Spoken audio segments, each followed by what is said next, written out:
మా దోస్తు ఒక ఆమె సత్యనారాయణ వ్రతం వీడియో పంపి అది మన ముచ్చట్లల్లో ఏమన్నది.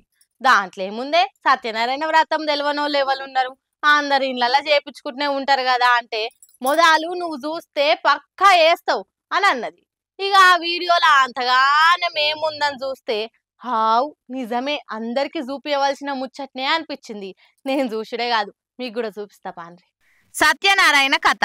కొత్తింట్లకు పోతప్పుడు, పెండ్లిలప్పుడు, కొత్తగా సున్నమేపించినప్పుడు అందరు చేపించుకుంటూనే ఉంటారు. మన తానంటే అందరికి తెలుగు వస్తుంది కాబట్టి ఆ స్వామి లీలలు కథలు నెత్తికి బాగా ఎక్కుతాయి. మళ్ళా దేశం గాని దేశం పోయి అక్కడ కొలువులు చేసుకుంటా బతుకుతున్నోళ్ళ కథ ఏంది, ఆడ ఇంగ్లీష్ రాంది కాలం గడవదాయే. ఇక పుట్టిన పిల్లలు కూడా ఆడనే పుట్టి పెరుగుతారు కాబట్టి బయట దేశం భాషలే అలవాటైతాయి. మళ్ళీ అసోంటప్పుడు పోరలకు అక్కడోళ్లకు సత్యనారాయణ కథ మంచిగా అర్థం కావాలని గీ అయ్యవారు చూడుర్రి ఎట్లా చెప్తుండో, ఏ భాషలో చెప్తుండో. Satyanarayana told him, you do Satyanarayana Swami Vrata, then your problem will vanish, like that.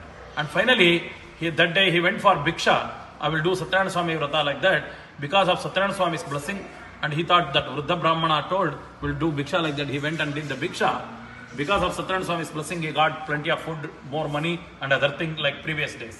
And finally he came home, performed the puja with simple way, whatever he has. Because of Satyanarayana Swami's blessing, he lived very happily. ఇన్నరా కథ ఏ భాషలో చెప్తుండో. ఇట్లనే అమెరికాలో ఎవరో కొత్తింట్లకు పోతప్పుడు పద్ధతి ప్రకారం కథ చేపించారు. మళ్ళీ వాళ్ళ పిల్లలకు అక్కడోళ్ళకి అందరికి అర్థం కావాలి కదా, అందుకే పంతులు గిట్ల ఇంగ్లీష్ లో సత్యనారాయణ కథ చదువుతుండు. ఇక ఇది సోషల్ మీడియాలో వైరల్ అవుతుండే వరకల్లా దేశాలు దాటినా మన తెలుగు సాంప్రదాయాలు అక్కడోళ్ళకి మంచిగా నెత్తికెక్కేటట్టు చేసిన అయ్యవారి పనితనం గురించి అందరు మెచ్చుకుంటుర్రు. ఇక